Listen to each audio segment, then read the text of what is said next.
kicks off on the 11th of June. It's very soon. FIFA or football can certainly not solve geopolitical conflicts. Hosts Canada, Mexico, United States is to host the World Cup with the 48 teams that have qualified. These teams and their fans will be welcomed for a safe and secure World Cup.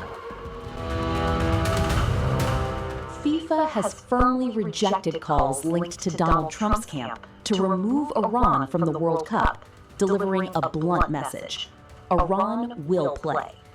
Despite political pressure and controversial suggestions from a U.S. envoy, football's top body is refusing to budge.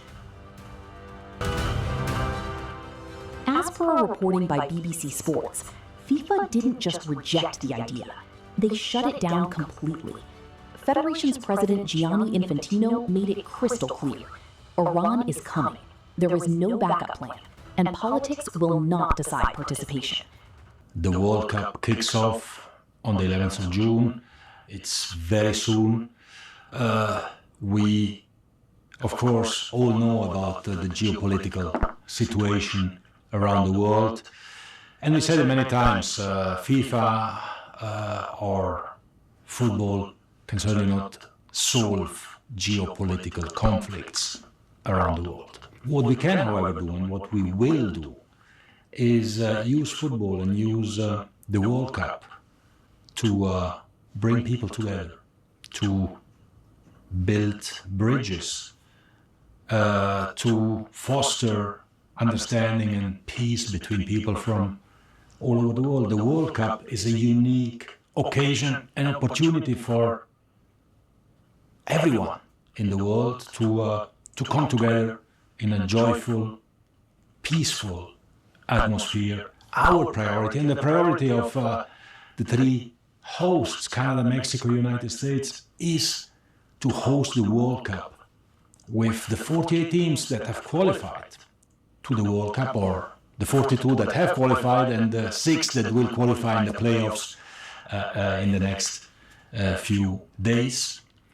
And these teams and their fans will be welcomed for a safe and secure World Cup.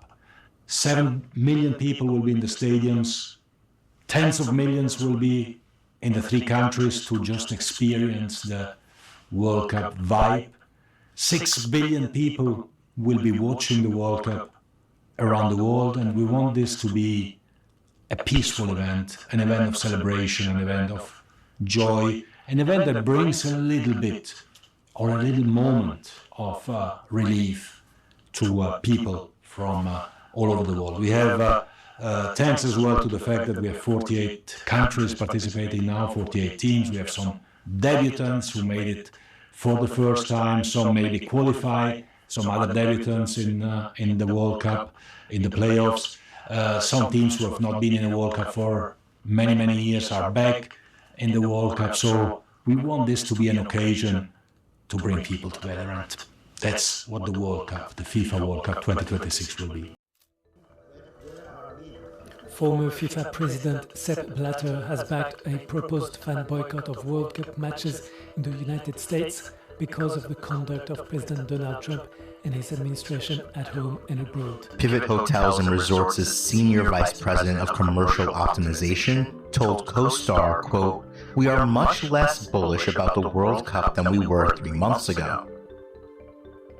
A global boycott is no longer a fringe idea. It is quietly turning into a real economic force. As the 2026 World Cup approaches, international fans are not rushing to the United States the way organizers expected. Instead, they are hesitating, rerouting, or simply staying away altogether. What was supposed to be a global celebration is now running into a growing perception problem, and that problem is increasingly tied to Trump-era policies, turning travel into a risk calculation. The 2026 FIFA World Cup, co-hosted by the United States, Canada, and Mexico, was originally positioned as one of the largest economic opportunities in recent history, Early projections pointed to more than $30 billion in economic impact, with international tourism expected to drive a large share of that value. But the tone has shifted. A former FIFA president has publicly backed calls to boycott matches held in the United States, citing concerns about immigration enforcement, travel restrictions, and broader political tensions. That signal alone would have been notable, but it is now being echoed by reactions from fans across Europe and other regions. Many are openly questioning whether traveling to the US is worth the uncertainty. At the same time, industry data is starting to reflect that hesitation. International demand appears weaker than expected, and businesses tied to tourism, from hotels to airlines, are seeing softer booking patterns. The assumption that global fans would naturally flow into U.S. host cities is now being tested in ways different is how quickly a political signal is translating into economic behavior. Boycotts are often dismissed as symbolic, but here the effect is more subtle and more powerful. When a high-profile figure legitimizes the idea of avoiding the United States, it gives ordinary travelers permission to pause and reconsider. Tourism depends heavily on confidence. The moment that confidence weakens, even slightly, people delay decisions. And when millions of individuals delay or cancel at the same time, the impact compounds rapidly. A single traveler choosing not to go may seem insignificant, but when that decision repeats across markets, it becomes a structural drop in demand. The United States is not losing interest in the World Cup itself.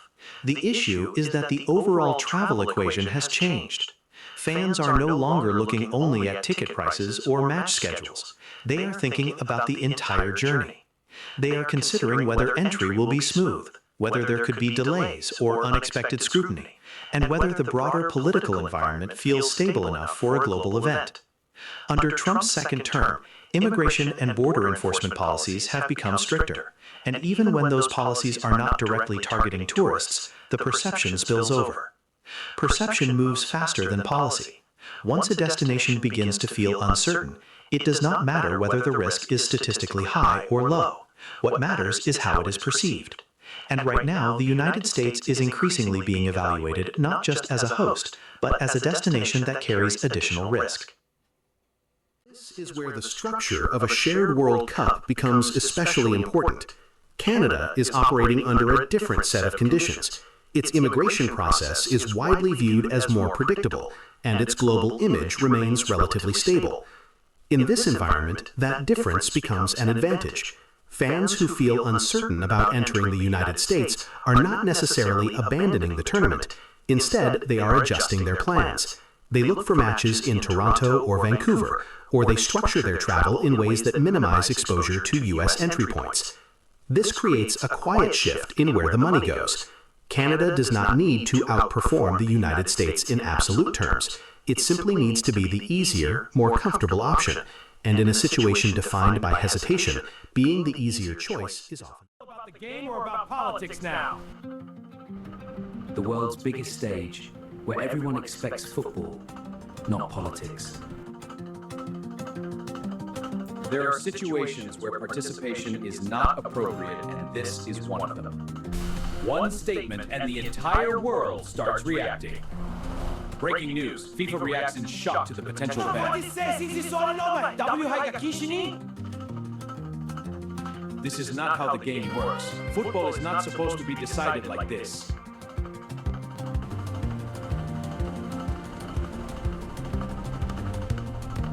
We've trained for this.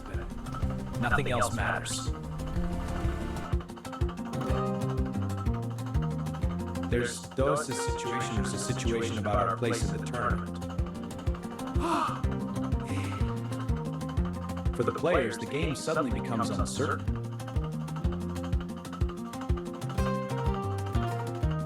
The world divides, not over a match, but over who gets to play. It's about safety. We have to enforce the rules. No, let the freedom must be maintained. This isn't just about football. It's about what we allow on that stage.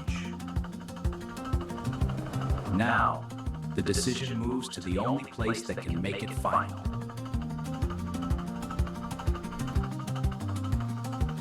This isn't just a sporting decision anymore. This is global pressure.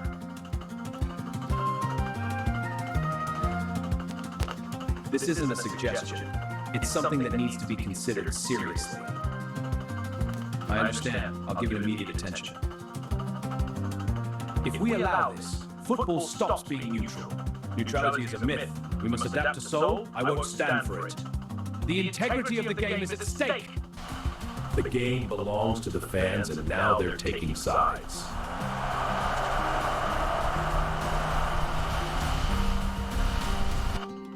We trained for years, and now we might not even step on the field. You don't control the decision, but you control how you respond to it.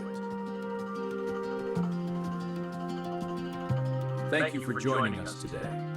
Is football still about the game or about politics now? It's always been about the game. Follow up! What about the funding? The decision isn't just about rules. It's about consequences. Some decisions define more than a tournament. They define what's accepted.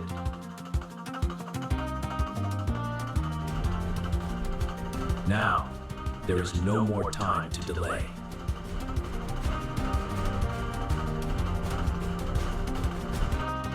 The decision is no longer behind closed doors. It's about to be heard by the world. Millions watching, waiting for one sentence.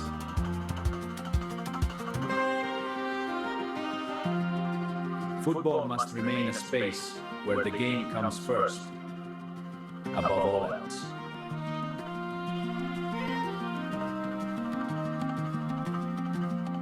One pause that feels longer than the decision itself. Iran will participate in the World Cup.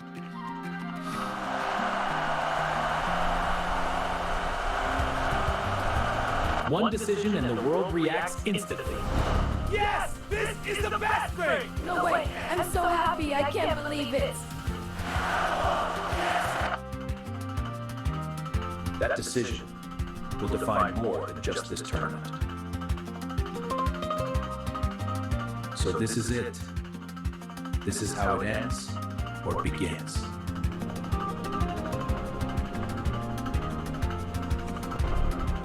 The stage is ready, but who will step onto it?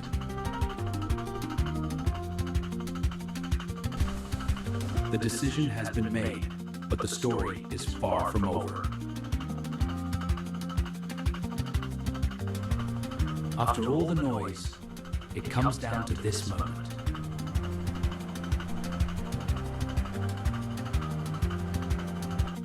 No matter what happened outside, this is still your game.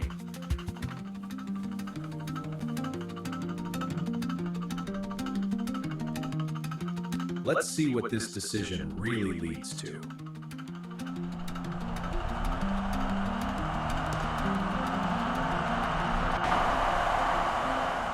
Not everyone is here for the same reason anymore.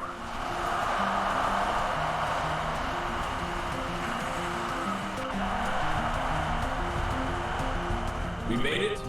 Now we play.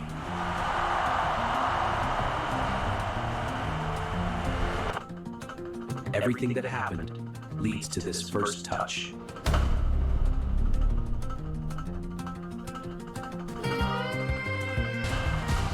This isn't just a match, this is something bigger.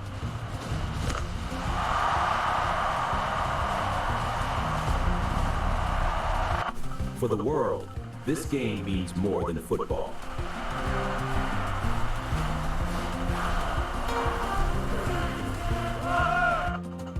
One moment that could define everything.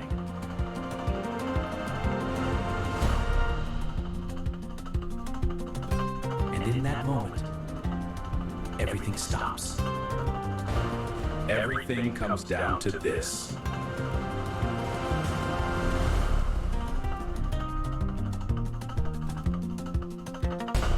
In 1 second, the entire world reacts.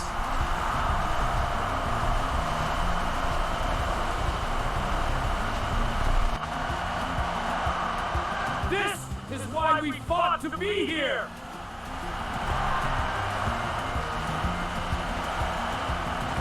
We're going to show you 13 mind-blowing use cases for creators using...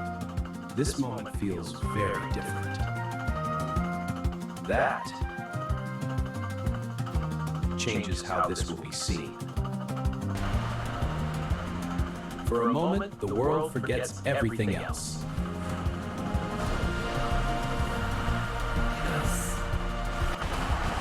This match is far from over!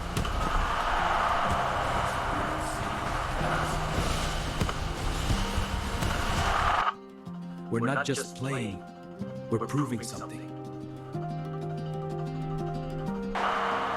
This is no longer just a game.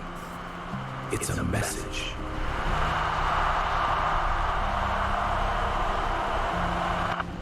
Time is running out, but the weight of this moment is only growing.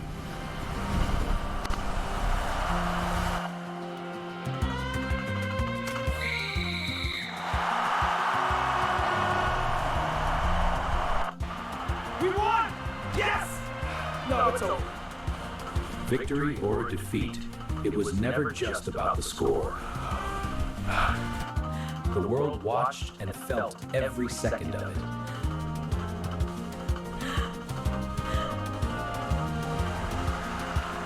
This became something else entirely. Yes, and we played well. Respect. The noise fades, but the meaning stays.